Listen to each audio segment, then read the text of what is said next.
आज हिमाचल सरकार द्वारा पंचायती राज संस्थाओं के चुनाव टालने के लिए सुप्रीम कोर्ट में दायर एसएलपी से स्पष्ट हो गया है कि कांग्रेस पार्टी ये चुनाव करवाना नहीं चाहती। हमारे संविधान में व्यवस्था है कि हर संस्था, चाहे वो पंचायती राज संस्थाएं हो, चाहे शहरी निकाय हो, चाहे विधानसभा हो या लोकसभा हो, हर 5 साल के बाद इनके चुनाव होते हैं। ये लोकतांत्रिक व्यवस्था है। परंतु वर्तमान सुक्खू सरकार इन चुनावों को शुरू से ही टालने का प्रयास कर रही है।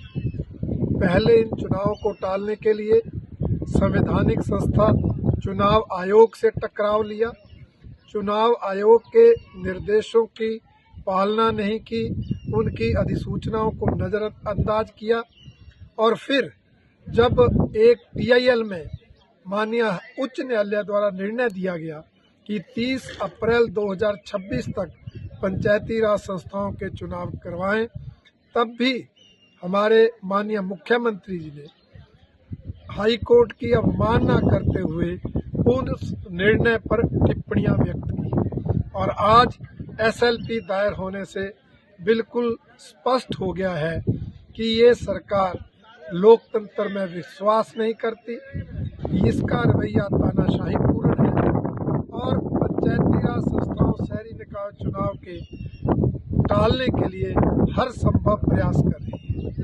भारतीय जनता पार्टी का मानना है कि हिमाचल प्रदेश की इस सुक्खू सरकार ने 3 सालों में कोई जनहित में काम नहीं किया, कोई विकास कार्य नहीं किए, कोई जन कल्याणकारी योजना शुरू नहीं की। उल्टा जो पिछली भारतीय जनता पार्टी की सरकार के समय चले विकास कार्य थे वो ठप पड़ गए। पिछली भाजपा सरकार द्वारा खोले गए संस्थान बंद कर दिए, पिछली भाजपा सरकार द्वारा चलाई जा रही जन कल्याणकारी योजनाएं बंद कर दी। इसलिए अब ये सरकार जनता के बीच जाने से घबरा रही है। 3 सालों में इन्होंने चुनावी वायदे तो क्या, चुनावी गारंटियां तक पूरी नहीं की। इसलिए किस मुंह से जनता के बीच जाए, इसलिए ये सरकार चुनाव टाल रही है। कांग्रेस प्रत्याशियों की संभावित हार को देखकर इस सरकार ने इन चुनावों को बार बार टालने के लिए हर संभव कोशिश की है। भारतीय जनता पार्टी सरकार के इस अलोकतांत्रिक एवं तानाशाही पूर्ण रवैये की कड़ी निंदा करती है और इस बात की भी आलोचना करती है कि इस सरकार ने चाहे शहरी निकाय हो, चाहे पंचायती राज संस्थाएं हो, उनके चुने हुए जनप्रतिनिधियों को हटाकर उनको चलाने के लिए प्रशासक नियुक्त कर दिए हैं। वो भी अलोकतांत्रिक है, गैर संवैधानिक है।